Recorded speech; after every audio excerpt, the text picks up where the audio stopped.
સુરતના ખટોદરા પોલીસ સ્ટેશનની બાજુમાં આવેલા પંચદેવી માતાના મંદિરમાં છેલ્લા 27 વર્ષથી મા દશામાની સ્થાપના કરવામાં આવે છે. દર વર્ષે અલગ અલગ થીમ સાથે મા દશામાની મૂર્તિની સ્થાપના કરવામાં આવે છે.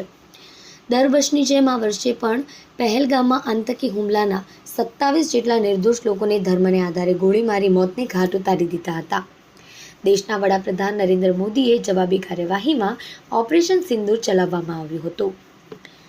ભારતની 2 દીકરીઓએ પાકિસ્તાનમાં આતંકીઓના ઠેકાણાઓને મિસાઇલથી ઘોષ કરી 27 લોકોને ન્યાય આપ્યો હતો, જેનાથી પ્રભાવિત થઈ આ વર્ષે પંચદેવી માતાના મંદિરના ભુવા મનોજભાઈએ ઓપરેશન સિંદૂર થીમ પર મા દશામાની મૂર્તિની સ્થાપના કરી.